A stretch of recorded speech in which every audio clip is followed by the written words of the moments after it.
Aí, uma pilha de 1,5 século de vidas em uma década de trabalho. Já tem uma pilhazinha aqui, né? As vidas são a de Adoniran Barbosa, do goleiro Marcos e de um jornal, o Notícias Populares. O trabalho de Celso de Campos Júnior.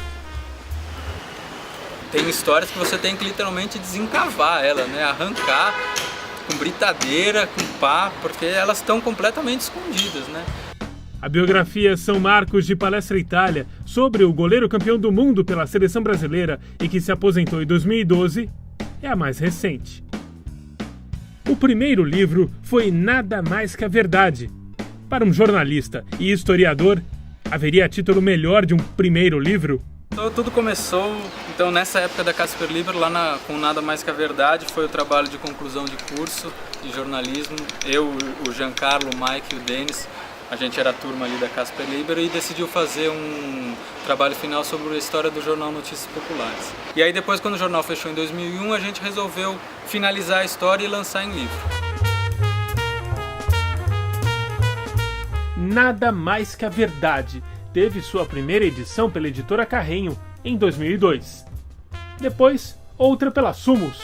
Era fundamental falar com o editor-chefe dessa época, né, que ficou 20 anos comandando o jornal, que era o Ibrahim Ramadan. Ele era muito reticente a falar, porque cada vez que ele dava uma entrevista, quando saía, estavam sempre falando mal do trabalho, sempre falando mal do Notícias Populares, mas finalmente a gente marcou uma entrevista com ele, né, lá no centro de São Paulo.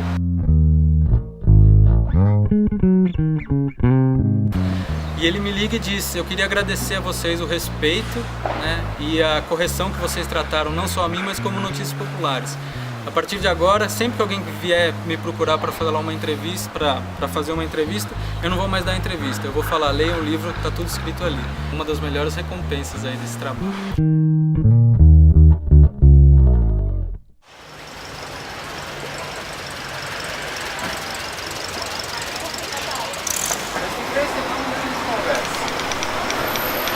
Qual é o papo? Nas próximas 3 semanas ninguém é palmeirense, ninguém é corintiano, ninguém é São Paulino, flamenguista. Corintiano é.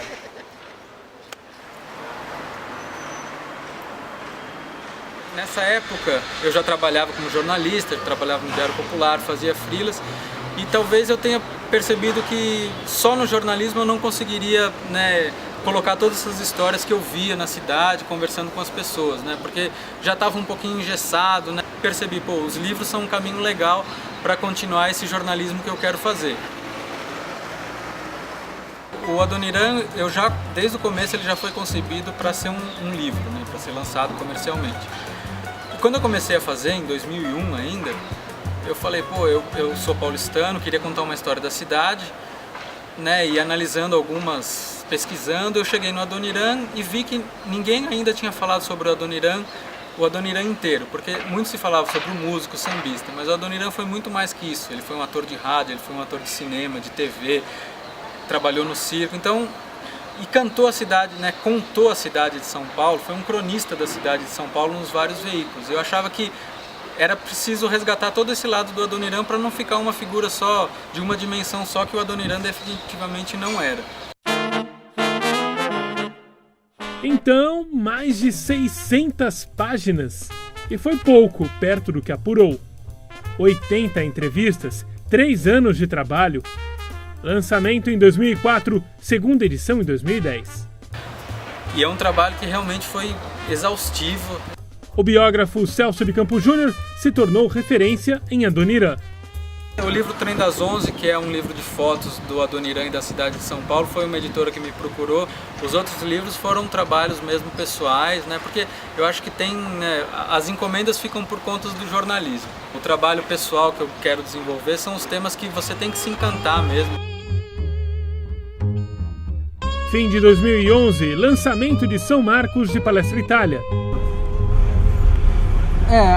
Teve uma repercussão inicialmente mais do que eu esperava, no sentido de que o Palmeiras se opôs à biografia, né? E o Palmeiras quis, né, vetar, quis censurar, e era uma coisa que, assim, eu sabia que corria o risco, né, de acontecer por ser uma biografia não autorizada no Brasil, que ficou com aquela imagem do Roberto Carlos, né?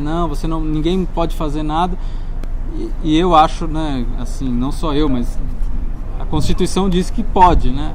Mas como teve essa questão do Roberto Carlos e criou um precedente ruim para o mercado editorial, porque hoje, se você vai nas editoras, a maioria absoluta delas, se não tiver uma autorização, ela não publica, né? Que fica sendo uma autocensura, né? Isso prejudica o próprio nível de informação no país, porque as editoras não querem publicar, então ninguém vai fazer. Mas eu queria fazer, eu achava que podia, e a Realejo Livros topou o projeto, né?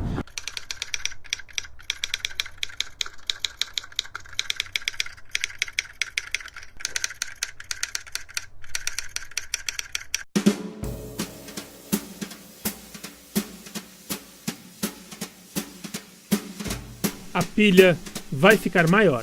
Todo jornalista ou escritor tem, né, alguns projetos que ele sonha em fazer. Eu estou desenvolvendo agora um projeto que é sobre o Campeonato Paulista de 42 de futebol, né, que dá para misturar um pouco história e futebol, que foi o ano o ano que o Brasil entrou na Segunda Guerra Mundial e houve aqui uma perseguição, né, aos habitantes que tinham origem italiana ou alemã, né, que estavam em guerra contra o Brasil e o mundo, né, os japoneses também.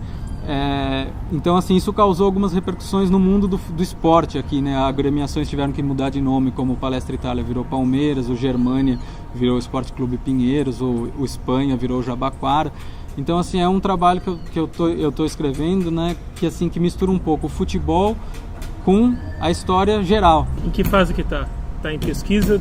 Tá escrevendo? Não, já? Eu já tô escrevendo, a ideia é que saia esse ano ainda, em setembro. Tem editora? Já vai sair pela Realejo também. Pela Realejo. Foi uma parceria que deu certo. Deu certo.